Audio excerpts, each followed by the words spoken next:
Hi, Dr. Reagan Robertson, CCO of Productive Dentist Academy here, and I have a question for you. Are you finding it hard to get your team aligned to your vision, but you know you deserve growth just like everybody else? That's why we've created the PDA Productivity Workshop. For nearly 20 years, PDA workshops have helped dentists just like you align their teams, get control of scheduling, and create productive practices that they love walking into every day. Just imagine how you will feel when you know your schedule is productive, your systems are humming, and your team is aligned to your vision. It's simple, but it's not necessarily easy. We can help. Visit productivedentist.com/workshop. That's productivedentist.com/workshop to secure your seats now. There's this constant feedback loop that you're looking for along the way. And also in doing this, you're looking and saying, well, we thought maybe we would keep 60% of the patients. We only kept 30%. How does that affect our next decision, right? So there's things like that you're constantly looking at.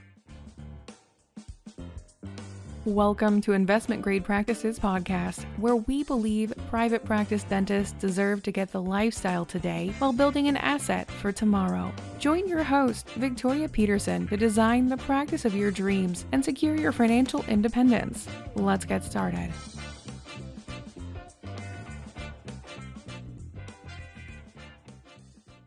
Welcome to this episode of Investment Grade Practices. And I'm just wondering, have you ever felt stuck in your current fee schedule or trapped in PPO hell? If so, then you're going to love this episode. Today, I have Nicholas Partridge from 5 Lakes Dental Practice Solutions.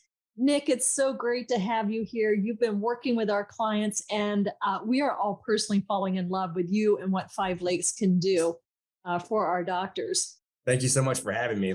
We feel the same way. So let's dive right into it. This is a pretty fast-paced podcast. And so tell us in a nutshell, what does 5 Lakes do for dental practices? Sure. So we help dental practices develop and implement and manage on a go-forward basis an insurance participation strategy. And I say that because everybody's trying to do different things, right? Whether you're a group and you're trying to bring practices together and they each have their own insurance participation, or whether you're trying to, whether you're at capacity and you're thinking about maybe leaving plans, whether you're fee for service and you're thinking about adding some plans because you're adding an associate or you want to bring up the volume. Everybody's at different points in their journey, and so we help people, dental practices, dental groups, develop and manage an insurance participation strategy. I'm so glad you said that because I am not personally one that thinks insurance is the evil empire. I think that it serves a purpose. And on one level, how blessed are we as an industry that there is something subsidizing the care for our customers, right? We're not a 5-star restaurant. No one gets a steak insurance plan. I wish they did, because I would go out to eat more.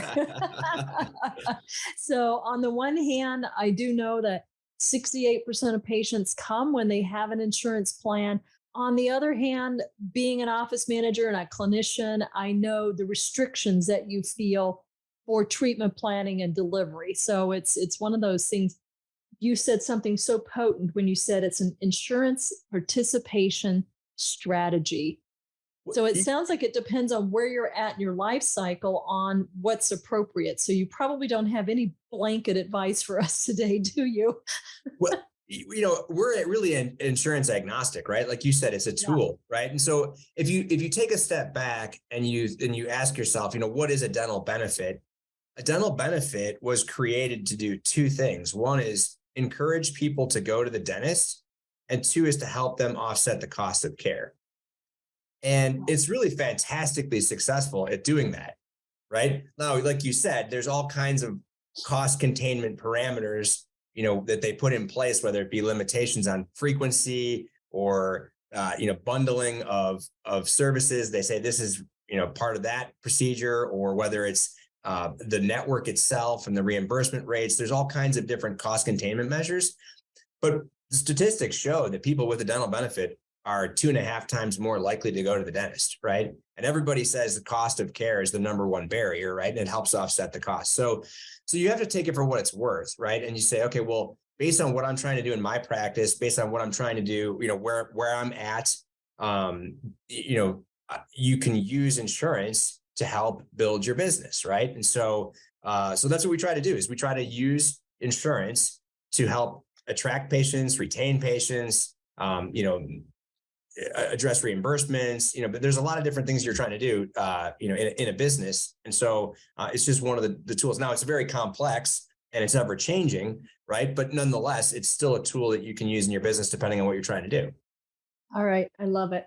Can I ask you some of the most frequently asked questions I get, or some of the things that we see when we're analyzing practices? 100%. Yeah, sure. All right. Let's go. Let's do it. All right. Number one, this might be like Nick's top 10, and you can jump in here too. Number one is there's still confusion about whether I report to the insurance companies my usual and customary fee and take a write-off, or do I load the current insurance plan fee schedule and just report to them what they say they will pay. I was working with a client this week, and they had not changed their fees in 15 years. And they're really disappointed that Delta Dental is not paying them any more than they have in 15 years, yet they've never submitted their UCR. Yeah, and that's really the problem, right? So you should always submit your UCR. And the reason for that is there's several, but I think the biggest thing is you're declaring, this is what I charge for this procedure in my office, right? And so you're declaring that to the insurance companies. You're saying, hey, look, this is where I'm at. And the insurance companies want to offer, if you're in a PPO network, they want to offer a discount to their members. And so they can see where you're at, and then you can come back and say, hey, this is where the contract rate is. And then you've got room to talk about the distance between them, right? But if you're only ever filing your contract rates, number one is that's going to put you in some legal troubles, because then you're charging everybody different amounts based on which insurance they have, if that's your practice, which you can't do. And number two, wait a minute, I didn't know that. So you can't just send United, and Blue Cross, and be compliant. You're out of compliance if you're out of compliance. Yeah, because what you're essentially doing then, so like, let's say, for example, for a pro fee, if you have a United Healthcare fee schedule that says maybe that pro fee is $70, but then, and you're charging United Healthcare $70, but then for MetLife, if it's $50 and you're charging MetLife $50, if United Healthcare were to find out about that, you've been essentially overcharging their patients $20, right? It's because easy to get in hot water. Oh, very much so. Yeah. So you have to charge everybody the same regardless, right? And that's kind of a general rule of thumb. And so the easiest way to do that is to bill your UCR. You bill your UCR, then you can disclose to the insurance company and say, hey, look, you want me to take a discount. This is too much of a discount. Here's where you're at. Here's where I'm at. Let's talk, So it gives you some latitude. I love that. Now, I have also heard about, I'm going to call them pop-up groups for lack of better word, but I hear about, we're starting a group and we're going to go to the insurance companies together as 15 or 20 dentists who otherwise don't know each other, but we're going to go and get leverage on them. Does that work? It's interesting. There's so much there's so much gamesmanship in this, right? In the sense that everybody's trying to find an angle to do things. And I think if you take a step back at the end of the day, you have to understand what the spirit of the arrangement is, right? That you're willing to accept a discounted rate as payment in full in exchange for the opportunity to be able to attract more, disproportionately more patients from that network than you would maybe if you were out of network, right? And so when you try to get real cute and play games to upset that the spirit of that agreement, I think you might be run into some issues. If you're really truly forming a group for the purposes of achieving leverage, not only with payers but with suppliers and labs and things like that, I think that makes total sense. And that's why that's one of the many reasons that you're seeing this consolidation in the dental industry.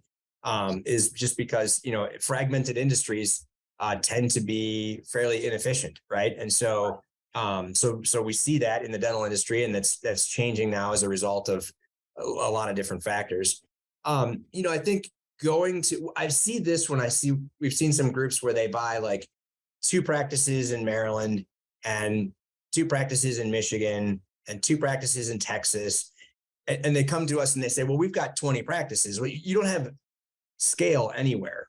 Right. Right. And so my advice, if you're trying to build a company with the purposes of achieving leverage with specifically payers, would be to build density in the market, because you're more valuable from that respect, and probably from an administrative operational perspective. That way you don't have field directors of operations, flying from here to there, trying to take care of the 2 offices here and the 2 offices there. And so I don't know that I would form a group specifically for the purposes of negotiating, because again, it depends on, there's just so many factors, Right. There's so many factors. It doesn't feel like there's enough stickiness there, right? That it's just on paper. Anyway, so we'll move on. We'll keep moving forward. These are just some of the fun things that pop up. Okay. So there used to be, and maybe there still is, a way for patients to opt out of filing insurance through a HIPAA form or something like that they could send to the payer saying, I choose not to have my dentist, even though they're in network, I choose to not have my dentist file for this particular procedure, and I accept their full fees. Is that a thing? It is. You can still do that. I've less and less I hear about it, but it's one of those things where as a patient, I don't understand why, and as a doctor, the other thing is too, is like, if you're trying to get your full fee. Well, I get the point of it. Let's say that it's a $15,000 treatment plan, and the terms of the contract say you can't bill more than $1,500. Their plan limitations. And you go, but there's a $14,000 spread here. So patient opt out, and then we can do the treatment. Is that, I'm throwing you curveballs. Yeah, no, but so it's a good question. But a lot of times the rule, the language is more that even if you've consumed your maximum for the year, you're still eligible for the discounts thereafter, right? And so if you have a $3,000 treatment plan and you consume your $1,500 maximum from insurance, the next $1,500 still has to be at that discounted rate, right? Because it's, even though you've run out of benefits, it's still an applicable service under the benefit, so you have to be careful of those kinds of things. Thanks for letting me throw you these curveballs. Oh no, this is great. It's great to get into a room here where we can just talk insurance, nuances, right? And then right. Part of building an investment grade practice is building durability and decreasing risk. And so I work with a lot of doctors who are beginning the process of succession planning. And hopefully, if they're doing these kinds of things, they're 3 or 4 years before succession planning, because you want to clean all of this stuff up. You don't want to have potentially libelous things coming up during a practice valuation, right? So during a practice valuation, you go through all fee schedules, all insurance. How is that done? And I'm seeing AR that's like out the wazoo, because I'll take the example, which is really common. If you're deep in a community, be that yachting or golfing or country club or church, and you go, yeah, just bill what insurance states and we'll write off the rest. But A, they don't write it off. B, it stays on accounts receivables. And C, I don't think that's legal. Yeah, right. Well, and I love the principle of this of an investment grade practice, because to me, that speaks to a well-oiled machine, right? So durable, certainly one of a great word for it. I think you want it a lot of times in a practice, because there's usually an individual practitioner. From practice to practice, you might see widely varying behaviors and policies and procedures and practices in the office, let alone fee schedules and participation and things like that. And what you really want is good, solid thought and methodology that went into it, and training for the team, and to be a well-oiled machine. So I just love what you guys are doing with building investment grade practices. I love that. All right, my last little curveball here. Then we'll get into building the durable system part. Can you, at the bottom. You can tell, like, I was an office manager where we had, the 4 colored pens, and we were hand sending statements to the, with a little red pen and blue colors. So can you still in little tiny font at the bottom of a submission say this patient has received a courtesy in our office? And that's kind of a blanket. Now the insurance company has to come and find out from you what that courtesy was, or, that keeps you legal. Yeah, you absolutely. One of the things that is really important is that, because insurance, and I think there's I have a couple things to opine on about this. Number one is that dental insurance works very different than medical, right? So people's experience, they come into the dentist, they think it works the same way, or they expect it to work the same way, and it does not work the same way, right? So there's an educational component to that, and setting the patient expectations up front. Number two is when you come in, because insurance is oftentimes a percentage, it's a co-insurance, right? So they're going to pay 80% of treatment, not 80% of a fixed dollar amount. They're going to pay 80% of a treatment, that you are obligated to collect the copay, right? You cannot waive copays, because then the percentage balance is off, right? If you're going to collect for a procedure, you need to collect $100 and you don't, then the insurance company ends up paying a disproportionate percentage of the claim, which is in violation of the policy, right? So that's one thing. And on top of that, then when you offer courtesy discounts, the insurance company then likewise should share in that discount, right? So if you're going to discount something from $100 to $80, the insurance company also, then their percentage that they're going to pay is off the 80, not the 100. You can't just give the patient the courtesy and make the insurance company pay the full amount. That doesn't work. That invalidates the whole logic and rules there. So complicated. So let's take the moving forward approach. I love what you said. Let's have an insurance participation strategy that allows you to move forward. So let's say, like a lot of doctors post-pandemic, they are at capacity and patients are saying yes to treatment. It's almost unprecedented, right? They're like, while you're in here, doc, just do the whole quad or half mouth or knock me out. Patients are now asking for that.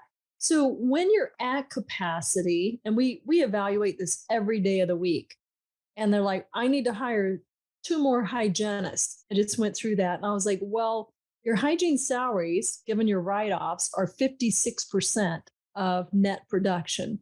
And you've got 40% overhead. So right now you've got no profit in hygiene.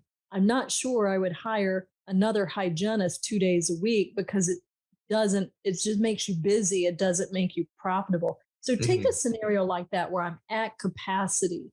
How do you start slowly weaning off some of these plans that may not be fitting your current? Because quite honestly, right, when you sign up the plans when you're young and your bread and butter, and then your clinical elevates and you stay on them out of habit, when and how do you reevaluate that and right size the capacity? Yeah, that's a great question. And we're dealing with that as well. A lot of clients we have are experiencing what you're talking about, where they're at capacity and they're saying, hey, wait a second, And so I think the questions, so we have a methodology for this, right? And it involves a number of pieces, but I think the thing you start with is understanding where you're getting your patients from today, right? So what is your patient mix? Because a lot of times people say, well, go after the lowest fee schedule, but the lowest fee schedule is usually your highest producing plan. Usually it's like a Delta or MetLife, right? They're kind of like dealing with Walmart, it's about volume at low prices, right? That's kind of what you're signing up for. And so you don't normally just go in and fire your lowest paying. That's not the approach that we espouse, right? So we were going to go collect some information. We're going to look at your patient mix. Where your patient's coming from. We want to go through the patient roster itself. We want to figure out who these people are. We'd hate to do that for the school district, right? Or some source of patients that would be a huge generator, right? So like if you're in an area where, let's say the school district has Cigna, that might not be the first one that we target as well, right? We're going to be sensitive to that. We're going to go through the patients. Hey, what's the likelihood that these people might stay, or how long have they been with us? Do they have treatment on the books now? Are they pre-appointed for some time in the future? We need to look at those kinds of things, right? Obviously, then we need to look at their fee schedules. And before we start saying, let's just cleave off this plan. Let's go back and see if we can't move them up the ladder, right? Before we make our final decision on which plans we're going to terminate and in what order, we want to go back and negotiate, or we want to go back and reconsider how to participate to see if we can't move them around, right? Because maybe the answer is that you're going to term 6 of the 8 plans that you're in over the next 24 months. But the order in which you do it may be affected by the fact that you can get a better reimbursement, in the meantime, right? And so there's things like that to consider. When you participate in networks through third parties, they oftentimes will have more attractive fee schedules, but you'll only access a portion of the patient base, right? So if you participate, for example, with, I'm picking on MetLife again here, but MetLife through a third party like a Connection Dental, only the PDP Plus and FedVip members are considered in network. So you can kind of take a stepwise out without going fully out, right? Or so there's different things you can do. Like Cigna has 2 networks, Delta has 2 networks, and you can say, well, I want to do that network and not that network. So there's a lot of different variables to consider before you put a final plan in place. But regardless of the when we do it, one thing that we're always looking for then is that that feedback loop, right? So we say, hey, look, see what this does to your new patient flow, right? And let's make sure the office is trained and understanding how to answer the phone. Because right now they've been answering the phone as, yes, we're in network for everything. And now that's not the case, right? And so we've got to master that conversation, and we've got to be prepared with objections that we might face from our existing patients who are now out of network for. And so we've got to be comfortable as a team talking about those things and working through those objections. And then we've got to look and see what that does to our schedule. Do all of a sudden, do we have a lot of cancellations? Do we have people not reappointing? Do we have the calls slowed down, right? Because we don't want to keep on our path to terminating when maybe that's the realities of our business are changing, right? So there's this constant feedback loop that you're looking for along the way. And also in doing this, you're looking and saying, well, we thought maybe we would keep 60% of the patients. We only kept 30%. How does that affect our next decision, right? So there's things like that you're constantly looking at. So it's very data driven, as opposed to, hey, this claim didn't pay the way I wanted it to, and it took us 3 weeks to get it, and let's just terminate it, right? So because one of the things that I think is really important to understand is people don't go to the dentist like they go to the grocery store. Right. I only go twice a year, right? And so you may not realize the impact of a decision. Like I read these posts online that say, I just dropped everything. Things are going great. I haven't noticed any difference like in the first week or two. It's like, well, that's not going to materialize for 10 or 15 months. Yeah, right. So you've got to kind of do it slowly and because it takes a long, you can destroy something much faster than you can build it. Right. That's true. So you definitely want to move slowly. You want to move methodically. You want to be aware of all the inputs and make sure that and that's really part of being an investment grade practice is having the wherewithal to manage those levers, right? The visibility and the wherewithal to manage those levers so that you can continue to operate successfully.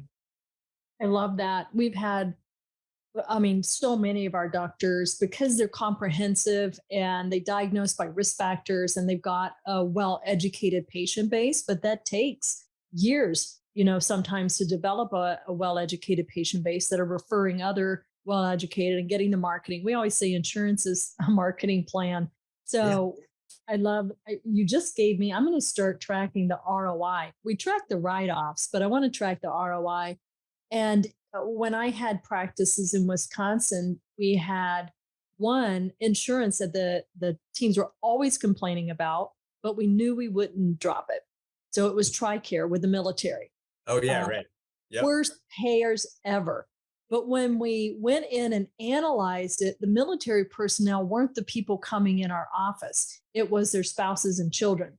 Mm-hmm. And we were out of network for that. And so we would have lost like $150,000 in profit from the extended family that was coming in had we dropped it. So yes, it was a high write-off, but it was a very small percentage of our patient base that came in. So the military personnel, and then we got the families. Mm-hmm. So we were like, whatever, Let's have a Yeah. military day, make a fun thing of it. Who cares about the write-offs? This is bringing good revenue. So it's about the quality of revenue and how sometimes I think the conversation is becoming, how does the quality of revenue align with my core values? So and that was one of our core values in that area, was to take care and honor our military and our veterans. So there was no way we were dropping that plan. We just needed to make it work with our overhead.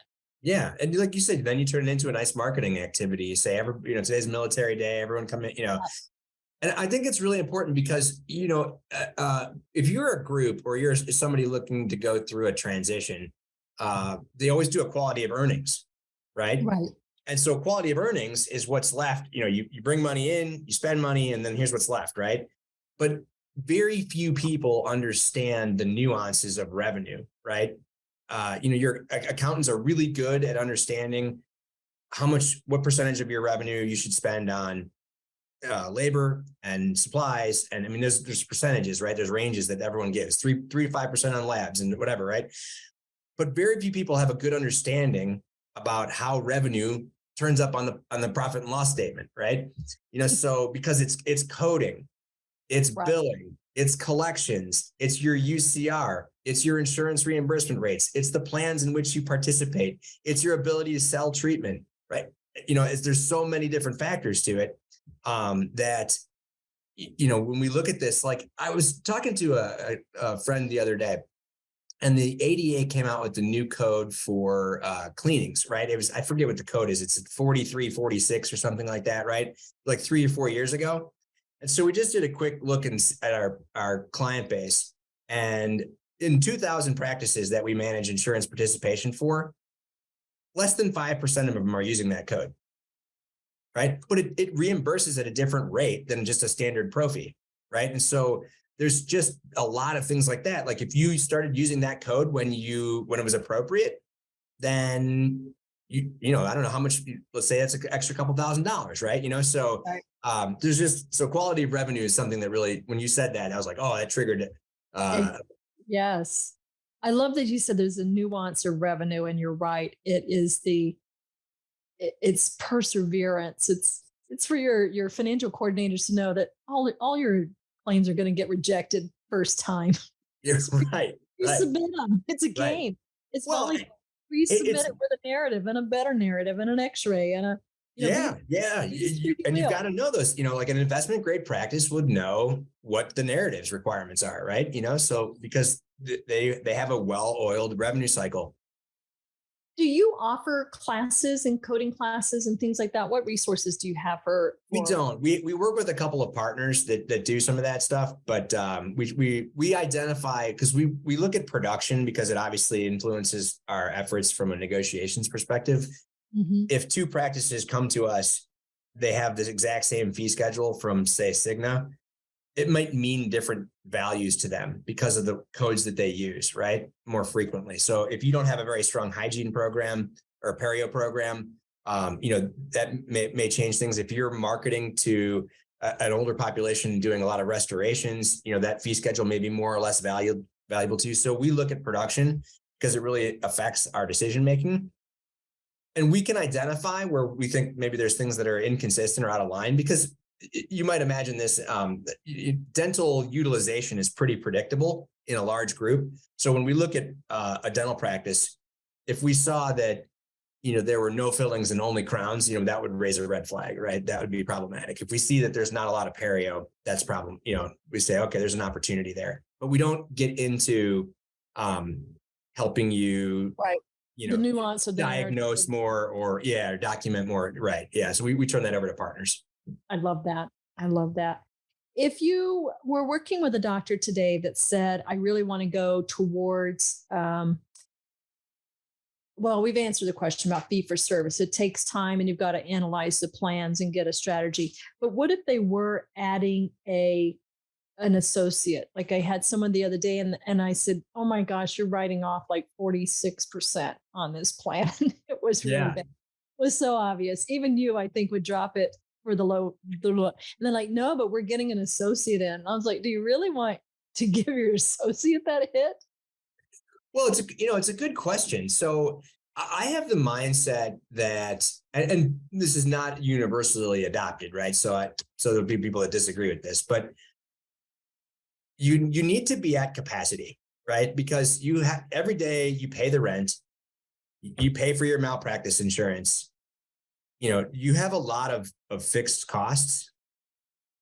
And so if you have idle chair time, I don't necessarily focus as much on the write-off, because every dollar that you bring in once you cover your fixed costs is incremental in value, right? Until the point at which you have to then change your cost structure. Right. Right.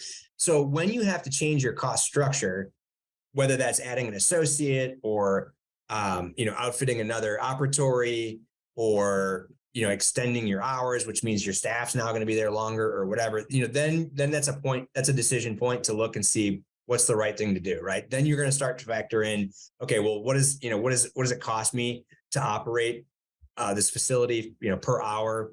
What's the revenue that I'm bringing in? What are the write-offs from the different insurance companies? You start to look at it at that point. So if you're at a point right now where you have idle capacity, I say keep bringing patients in, right, until you're full. And when you're full, before you decide to leave a plan, before you decide to add an associate, before you decide to do anything else, that's kind of the decision point to look and see what's the most profitable thing for you to do, or what's in the interest of what you're trying to accomplish, bigger vision, longer term. It makes so much sense when you lay it out like this. It's like, oh, that's easy. That's logical. If only our emotions didn't get in the way. Right. But that's why you have advisors, right? I mean, that's why people come to you. That's why people come to us. I mean, because they need help, right? Because they're not experts in the area. They're not always thinking about these things clearly.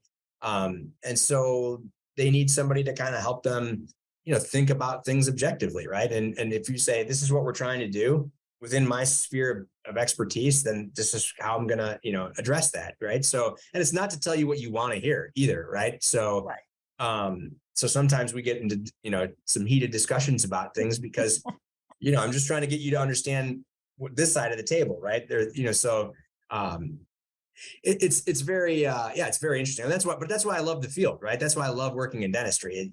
You get to work with so many business owners and their teams, and and make a real impact. I love it. Nick, when my clients say, Victoria, what do I need to do about my insurance? I go, I don't know. Let's call an expert. So how would people get in touch with you to get started kind of evaluating their plans and putting into place, a participation strategy? Sure. Yeah. Best way to do it is probably to go online. Our website is www.fivelakespro.com.